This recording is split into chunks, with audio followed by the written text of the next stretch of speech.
Thank you for tuning into Yo Soy Neighborhoods Fresno, coming to you from beautiful downtown Fresno and CMAX Studios. Thank you for joining us today. I'm your host, Edna Collins, and my co-host is Smiley Calderon, sitting right here by me. And we have a great show for you today. So we have a guest, Kayla Moon. Mm-hmm. She's a journalist with the Alliance. So I think we have a, let's see, all right. So we want to just give you a little reminder. This virus is kind of scary. Coronavirus. 19. Why do we keep hearing 19? Something goes on. Anyway, just wash your hands. That's the easiest thing. Just wash your hands. Or those little plastic gloves. Wherever you go, wear those. It's just an idea. I mean, we have to help ourselves. So, and then also we have your reminder, March 3rd is our last big day for voting, and we have those sites, and we have our, at the end of our little talk, we'll have those sites viewed on screen for you. And remember, the census is coming up, and we need every single dollar we can get here so we can get our little Central California in shape. And so there you go. And we're going to be having some interesting people coming up next month. We're going to be talking a little more in depth about air quality and water quality. And so we're going to have some scientific people on to talk about those items. That's great. And well, in Southern California, we called it AQMD. Here it's Central Valley, AQMD, I guess? SQMD, I think. San Joaquin Valley. Yes. Okay. So I've reached out to a few people there. Great. So we'll see. That's great. Like I said, I just came back from a science conference in December that we talked about air quality. Yeah, but I really don't think it is to do with just the homeless. You know, I mentioned to you, I worked in the fields. In the fields, we had a habit of taking all the little twigs and everything, and they would light those up. Now, I don't know if they stopped doing that. And any paper from the trays, the grape trays, they do the same thing. Those are all very interesting questions. See, but so that's why SQMD, when they release a do not burn notice, that you're not allowed to burn because these levels, PM 2.5 levels, are too high. And so what happens is we don't want anyone to do any wood burning during that time. And so people who get the notices, they don't burn. But who don't get the notices? And who don't care about the notices? The homeless. But no, it's not only them. Because they're trying to survive. People in the farming, if they get the notice, they shouldn't burn, or guess what? They will be penalized. But the thing is how many people are going to go out and catch them? Well, that's about enforcement.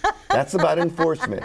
But it affects everybody here in the Central Valley. Yeah, but what we need to do here is get the information out to people so that other people can start, the ones that are at the front line, maybe can get some ideas and say, oh, well, maybe we need to have some people patrolling those grape acreages. Sure. Maybe we need to have a higher violation for the farmers. For the farmers that are abusing. There you go. Hello. It's not just one group. I'm saying it's all of us what together. The data showed is that there's residential burning in the city. In the city. In the city that's affecting these PM 2.5 levels. And so my hypothesis was that who is not being accounted for? The people trying to survive, the homeless. Okay. If they had housing, they wouldn't be burning wood to survive. Right. So when the San Joaquin QMD comes in, we'll ask that specific. They may not have the data because this is something that's a new idea. Okay. They're thinking it's the residential people. Bring your data. I'll bring my data. And we'll have a go for it. It's a different conversation that we had before that we're going to talk about again. Kayla, we're glad to have you. Thank you. Yes. It's good to be here. Well, Kayla and Kayla works for the Community Alliance. Community Alliance. I said Alliance, so I wanted her to. Close. Yes. And what do you do there for them? I'm a writer. You're a writer. Okay. Yeah. Now, Kayla, you've been in Fresno area. Can you give us a little debrief? Sure. Yeah, I grew up in Fresno, born and raised. I moved around California a little bit. I lived in the Bay for a few years. I lived in Los Angeles. But, you know, the Central Valley has always called to me. I feel very passionate about the issues that are here. Growing up, I was a homeless youth. And then I also experienced homelessness in my early adulthood. So those are some issues that are really important to me. Right. So I do a lot of coverage on those issues. Let me ask you a question. Mm-hmm. Then the years that you were a homeless youth were, can you give us the 80s, 85? No, so this was in the 2000, so it was between 2007 and 2009. Can I ask how old you were then? I was between the ages of 15 to 17 and a half. And then, I ended up getting a job at a summer camp. I lived up there, and then shortly after, when I turned 18, moved to the Bay Area. Okay, so you're a survival girl. Yeah. You managed to get through. And your parents, you were... we now have a much better relationship, but it's taken a lot of work, a lot of healing, a lot of processing. But we are, I had a child, I have 2 children. Oh, good for you. But once I had my daughter, it kind of shifted roles from them being like the parental figures to now like grandparents, which opened up the doors for a lot of healing and, things like that. Good. So. That's a blessing. That's something that there's always room for that. Getting back to your family. Yeah. I'm still working on that. Yeah. I think family is important. It's something to invest into, when you can. But that's inspired my, path in covering different organizations, different resources. I do a lot of activism work investigative reporting for foster youth and things of that nature. This reporting, did you learn that on your own, or did you go to college? Or So when I was 24, I was pregnant, just getting off of the streets, trying to figure out my life, and I reached out to a person who founded a school for independent journalism. And I said, I don't have much, I don't have anything, I don't even have money to pay for this class, but if you let me be a student, I will be the best student you've ever had. And I feel personally that, 5 years later, I've kept to my promise with that. I've received 2 different press credentials. And what were they? One through Community Alliance, one through We Are Change, which is another international online organization that does coverage and journalism and things of that nature. So, I've stuck with it, and I'm very passionate about covering the issues in Fresno, California. Good for you. No, that's great. That's great. So now your journalism, the writings that you do are specific to do with homeless, or just community issues at large? Community issues at large, but I do have a niche in regards to at-risk youth, foster youth, women who have maybe experienced domestic violence. I've covered issues in regards to rape, and just, a wide variety of issues, all stemming from kind of personal experiences. And it's kind of my process of healing, as well as understanding, as well as helping others, giving others a voice to know what resources may be out there or available to them, or how we could fix the resources that do exist if they're not helping in the right ways. That's a good point. Fix the resources. That's, I think Esmeralda even brought that up. Fixing the resources. We haven't had a lot of people doing that here in Fresno that I've seen, and that's probably a real difficulty when you find something that needs to be fixed. Kind of give us... Absolutely. I mean, so I do, I'm an independent researcher. I do community journalism, and then I also work with foster youth. So that is a huge broken system. It's a huge issue in itself. The structures do exist, but they're failing. And so, that's another thing that I'm very passionate about, that I kind of dig into. And I've noticed Fresno didn't have such a high population of homeless youth or foster children before we would take care of our families within the family. Right. Well, there's a huge crisis in regards to foster youth. I believe it's only 5% actually make it out of the system. So only 5% end up getting some type of degree or some type of stable housing. And it's really, the issue lies in, we have this broken system that they're having to deal with, moving place to place to place until they're 18. And then when they're 18, that's it. the system, wipes their hands clean. There's one program that helps later, them. Don't they? There's 21 or one, 22. yeah, that helps, and I think it goes up to age 24. Right. But we have a lack of transitional housing. So many children, the day that they get out of foster care, end up on the streets homeless. And so did that happen to you, or? No, I was never in foster youth, I was never a foster youth. I was never in foster care, and I think that may be because of my skin tone. Because a lot of children, if they have issues in the home, if they're from Latino or Black descent, they are snatched out very quickly. Whereas there were officers that were, involved in some things that were going on in my house, but they ended up, pushing it to the side or letting me go home. I have a question on that one too, because when you say snatched out, and it may have been because of your skin color, so would you say, being a journalist and having talked to a few of these people, that perhaps that could be because of our location and being the poorest city in the country, Foster that care it is might broken. be a way to make there, money? There is a long, deep-rooted history in regards to oppressive systems and how they interact with children of color. And, foster care, whether you like it or not, it's a big money-making business. Yet the kids are always left Who's making without. the money, Kayla? Potentially the CEOs, the people that oversee the entire So system. I have not followed the money trail. So the private industry of foster, there's foster companies, right? But what about through social services, through the county of Fresno, for example? They have their own foster system. Who's getting the money there? And that's something I've not dove deep into. I do not want to point the finger at foster parents. I think a lot of people, they get into foster care thinking, this is amazing, this is something I want to do, I want to help kids, and then they realize these children have huge amounts of trauma. Right. And it's really unmanageable for the parent. Yeah, because they're parent. not trained in that regard. Right. They're right. not. They have no idea that, at the front end, that those children, because of trauma, just one little bit of trauma in your life, Can affect you. affects your At a entire certain development. life. Right. Period. Absolutely. Okay. Absolutely. And this we're realizing now that we have all these marvelous scientists and. Well, there's a lot of psychological damage that happens, and you can't just put a Band-Aid on these things. And like you're saying, Kayla, you can't just say, well, you're 18, see you later. But that's how America is anyway. And that's maybe how we need to change in our social system, that we can't, it's not just a dog-eat world. We have a social system. We need to take care of our people. Well, be more supportive. Right. Most adults get help from their family or some type of maybe financial or childcare or something until the age of 35.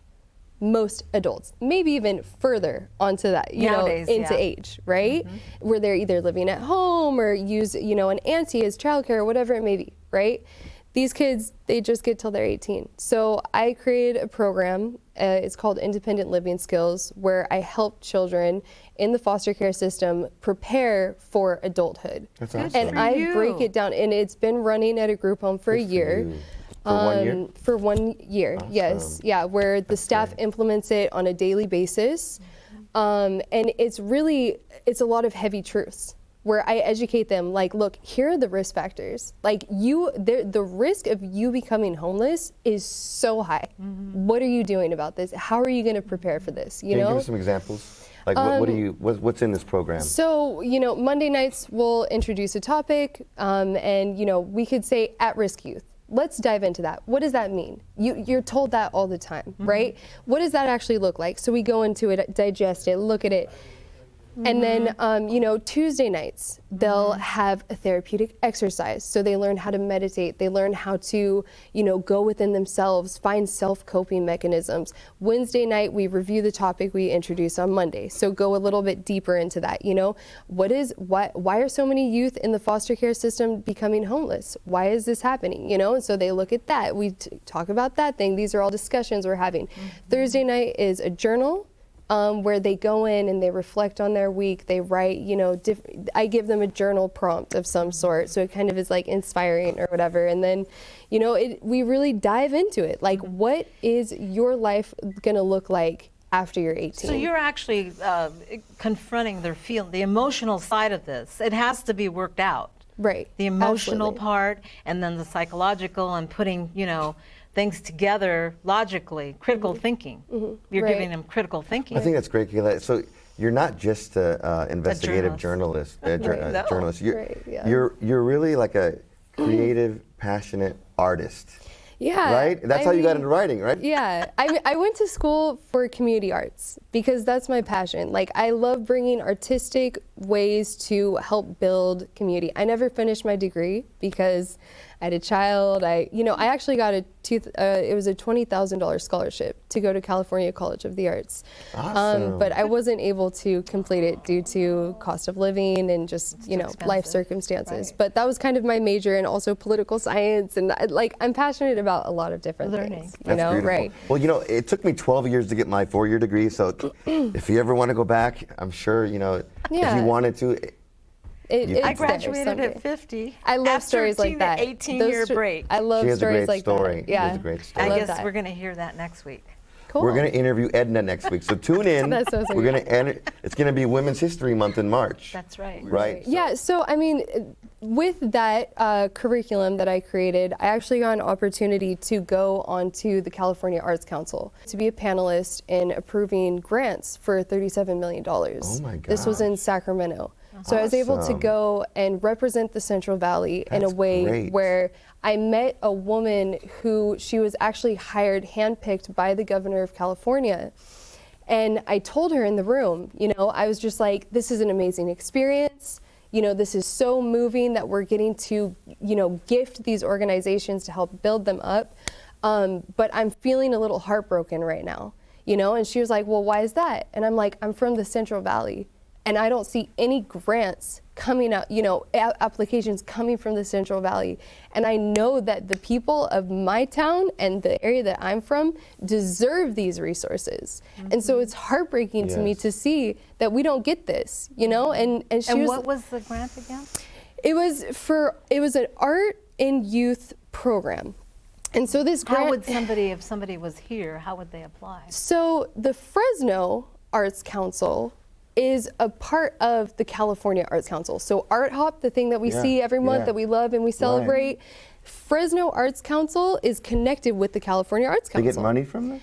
They are able to apply for grants and get different things. So the Fresno Arts Council should have a responsibility in educating our community yeah. in how to apply for these grants. Right. Absolutely. So the next day, the lady that was running the panel comes up to me and she's like, I just got a text.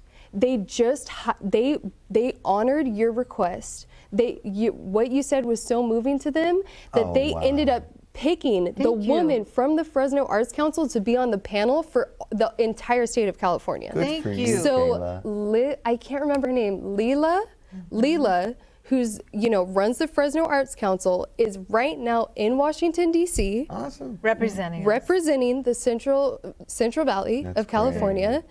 And I have a meeting with her within a week or so to kind of sit down and hash out what went on behind the scenes as to why Awesome. she's now on the board for the state. Well, we're a historical document company, Good for you, so I don't know Kayla. if we So- are included in That's that. awesome that Yeah, it's you cool. made Good. a big difference right there for the Central Valley, for your Central Valley. Right, yeah, because I'm passionate about it. I feel like the people here, we deserve so much more. Right. We Oh, deserve God, so yes. much more. So Edna, we have an election coming up, and I think we need to talk to Kayla about this because she's an That's investigative right. journalist, and I want to hear about what she thinks about the candidates. You were out in the thick of things during what year, what period of years, from what year to what year? Okay, so is this in regards to Dyer? Well, let's just get the whole thing. It can Let's be. just tell me, you've been out working, when did you So start? I've been in the community doing, independent research as well as community journalism since 2015.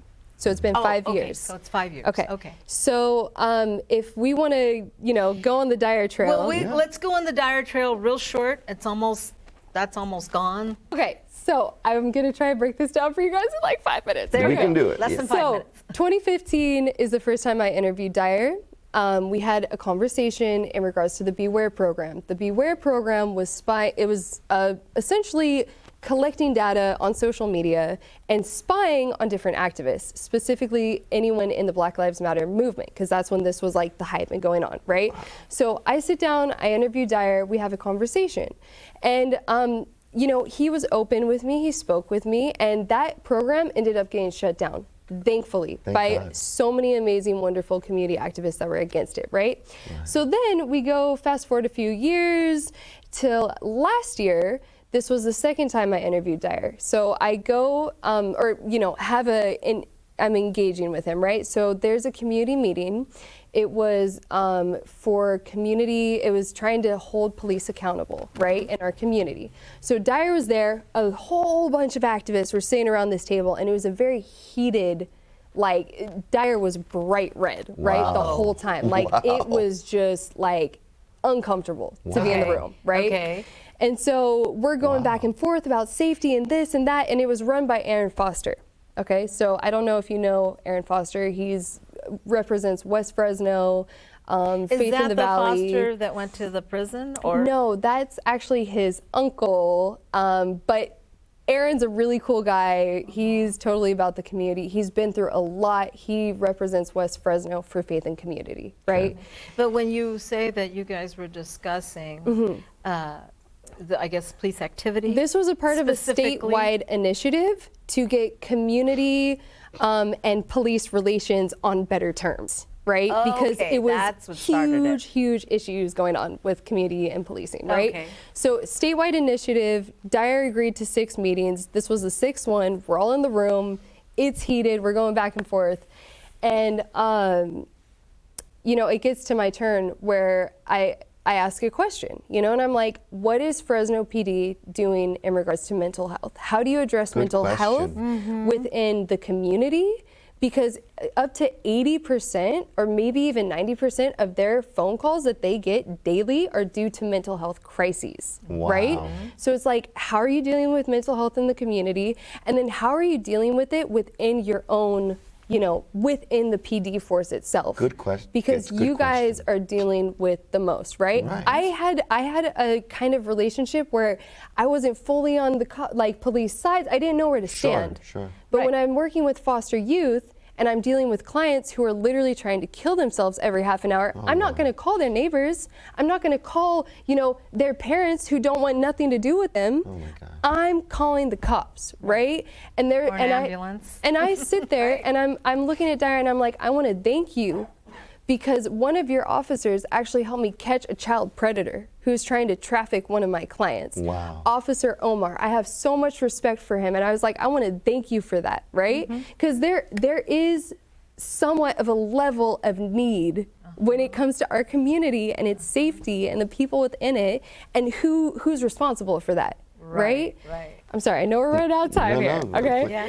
Go but ahead. you know, so I'm sitting there and I'm thanking him. He's like calming down a little bit. So I was like, look, let me ask you a question. I was like, you don't have to answer it. Just, I'm going to ask it. I'm going to put it on the table. Have you yourself ever sought mental health resources? This is to Dyer. You asked Dyer this. Right. You asked him if he's ever sought. Yes, in your time That's on a good PD. idea because all those officers they're traumatized too. They see the worst of the worst. It's the worst. They see the worst of the worst. Yes. How do they process it? You can't just go home and take it off. It sticks on to you. Right, Kayla? Right. Yes. So then what did he say? So he told me that there was a time on, you know, where a colleague of his committed suicide outside of his house. Oh my gosh. And this is a very controversial moment, but you know, that's what it was ruled as, was a suicide outside his house. Some community activists say Dyer shot him, killed him himself. Are you serious? Some people say that. But what's on the books is that the man killed himself outside of his house, right? So Dyer said that he was highly traumatized from this event. And he opened up and he was honest, right? He was vulnerable in that moment, sharing with me that yes, he had indeed sought services. And you know, it was something that he works on, he processed, and the support for the officers, and they're working on in their community. So when it comes down to me seeing Dyer as CMAC, when was this? For the GV Wire debate, it was like January, early January, right? So he comes out and he, like, we know each other. Okay. Right. We've had personal, like, deep conversations about the city, about personal stuff. Right. You know, and he looks at me and he's just like, hey, good to see you, you know? And then and I'm like, yeah, good to see you, man. I'm just trying to get this interview, this and that. And the thing is Dyer, I feel like for this entire campaign, like it or not, you know, he came at this city and was like, yo, one Fresno. I'm gonna do this thing right in the middle of this entire city at Manchester Mall, right? He's like, let's have it, let's break it down. He was met with so much like pushback that this dude for the rest of his campaign has been in fight or flight mode. So that man ran out the back door of CMAC. He did not speak to me. And that's why we've seen him run on 4 other panels, right? He has not showed up for 4 separate occasions. Oh, it's been 4 times? 4. I thought it was just including my interview. My interview that I was supposed to get with him is 1 out of the 4. That this man, and I truly believe he's in that fight or flight mode. He's dealing with that trauma. And you know what? You know, it's sad. It's sad. Yeah. And for me personally, I've reached out for him and I still have, you know, it's an open offer. Sit down. Let's talk about what the community wants to know. Right, but you're going to ask him the tough questions. And I will, but I'm not going to come at him in a way that is disrespectful. Right, that's good. I'm not going to come at him in a way that's going to ostracise him. In a respectful, let's have a conversation. What do you expect him to say when you ask him questions like, tell us about that affair that you had when you were, you know, how did that affect maybe your judgment? And I mean, those are tough questions. It might be some R. Kelly situation. I don't know, man. I don't know, but I'm ready for it, bro. Like, let's have a conversation, right? Honesty man. is what we need in Fresno. That's it. That's it. That's what the community wants. Like, we want some honest conversations. That's it. And that's why we love you, Kayla, because you're not afraid to ask those deep, tough questions to get the truth. Yeah. And really it goes deeper than that. We're just starting to scratch the surface and have these conversations. Right. True conversations about how this city has not grown in the right manner with all the money that's flowed through it. And that's why even sometimes I put it out there on Facebook, well, where did this money go to? Right. You know, because their accountability. To me, years ago, I don't know when this transparent thing came to be, or that came to be a popular word, I thought, you know what, that's great. Then everybody, it's on the table, we're all taxpayers, and what do we see? City Council, 4 months ago, they put that they're going to have private conversations. Well, I think there is a law, a federal law, or a constitutional law of some sort that says they cannot do that because they're city people, and we are the taxpayers, and nothing's supposed to be hidden from us because it's involving our cash. Thank you for tuning into Yo Soy Neighborhoods Fresno, coming to you from beautiful downtown Fresno and CMAX Studios.